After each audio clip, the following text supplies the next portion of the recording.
crossing 80 metres in 5-degree water. After patrolling 30 kilometres across challenging terrain in adverse weather. You're tired, wet, cold. This is what the soldiers of 3 Rifles have to do on Exercise Cairn Patrol.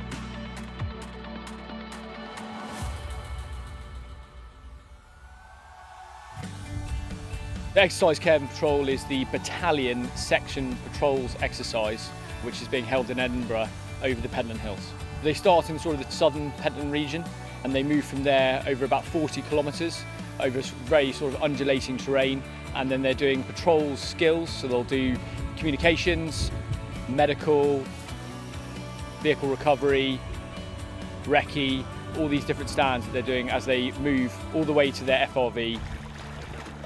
We're building that esprit de corps within the section, and we're pushing the riflemen and the commanders sort of to the point of failure, but within a controlled environment. The wet gap crossing is the part that many of them dread. After hours in the hills and many miles of walking, the 8-man sections must negotiate the obstacle. The teams are up against the clock to complete the course, so there's no time to waste. It's the first time I've ever done one, so it's quite different to actually get in the water and actually conduct it. It was a good experience, but quite challenging on how cold the water was.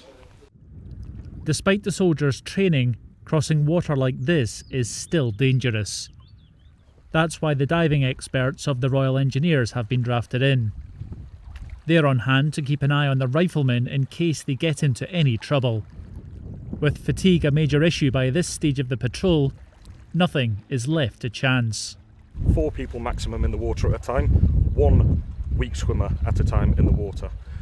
Reason for that is I have a safety boat which needs to keep an eye on the weakest swimmer. If any of the strong swimmers get hit, obviously the safety boat will have to react to them as well. While the thought of plunging into cold water fills many with dread, just crossing this challenging landscape is tough enough. A 40-kilometre course crossing several peaks, carrying 25 kilograms on your back, in all sorts of weather. I've only been in for 2 days and it's been hard and that for the past day or two, but the rest has been good. I hope I've done good the past day because I've been doing out a walk for 2 days, well 24 hours. So yeah, it's been hard and that, but just grizz it out and get through it, innit? And at regular intervals, the soldiers are given scenarios to negotiate. They're given points on how they perform, which will decide the overall winner of the competition. Here they're treating simulated casualties from a blast in a minefield, and are tasked with recovering a vehicle that has been stuck. All vital skills when out in the field. Fairly straightforward tasks on their own, but when you've spent all night out on the Pentland Hills, fatigue plays a very big part. The patrol itself I found really challenging. I thought because I am really good at fitness, stuff like that, I thought that I wouldn't struggle, but obviously I kid myself. Probably about 12 hours in, definitely started feeling it. Exercise Cairn Patrol aims to equip these soldiers with the skills they need when they deploy, pushing their training to the limit to ensure they can perform when it matters. But it's also about getting them to work together, forging the working relationships in the sections they will rely on in the future. David Civils-McCann, Forces News, the Pentland Hills. If you enjoyed this video, like and subscribe to our channel.